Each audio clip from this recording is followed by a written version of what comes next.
মার্কিন president Donald Trump বলেছেন, ইরানের সঙ্গে যুদ্ধ পুনরায় শুরু হওয়ার প্রয়োজন হতে পারে। ইরানের বিরুদ্ধে নতুন করে সামরিক পদক্ষেপ নেওয়ার সম্ভাব্য পরিকল্পনা নিয়ে প্রেসিডেন্ট ট্রাম্পের সঙ্গে বৈঠক করেছে মার্কিন সামরিক বাহিনী। যুদ্ধবন্ধের আলোচনার মধ্যেই যুক্তরাষ্ট্র আবারও ইরানে হামলা চালাতে পারে বলে হুঁশিয়ারি দিয়েছেন ইরানের প্রেসিডেন্ট মাসুদ পেজেশকিয়ান। যুক্তরাষ্ট্রের নৌ অবরোধ মেনে নেওয়ার মতো নয় বলেও জানিয়েছেন তিনি। ইরানের নৌবাহিনীর সব যুদ্ধজাহাজ মার্কিন সামরিক বাহিনী ধ্বংস করতে পারেনি বলে স্বীকার করেছে যুক্তরাষ্ট্রের প্রতিরক্ষা সদর দফতর পেন্টাগন। বিস্তারিত জানাচ্ছেন আমিনা রহমান শুক্তি। 200-র বেশি সার্ভিস ও ফিচারে লেনদেনের সব বিকাশ অ্যাপে সম্ভব।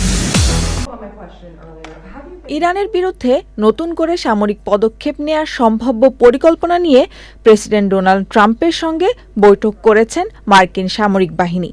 সংশ্লিষ্ট কর্মকর্তাদের বরাত দিয়ে বিভিন্ন সংবাদ মাধ্যম জানিয়েছে, ইরান সংকটে পরবর্তী পদক্ষেপ কি হতে পারে তা বিচার বিশ্লেষণ করছে ট্রাম্প প্রশাসন।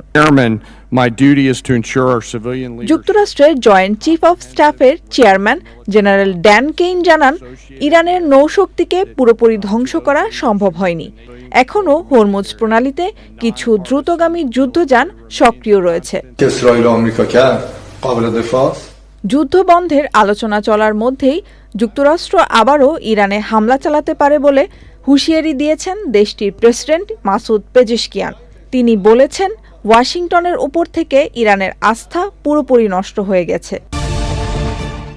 সংবাদ মাধ্যম এনবিসি জানিয়েছে, যুক্তরাষ্ট্রের সঙ্গে চলমান যুদ্ধবিরতিকে ব্যবহার করে মাটির নিচে লুকিয়ে রাখা ও চাপা পড়া অস্ত্র উপরে তুলে আনছে ইরান।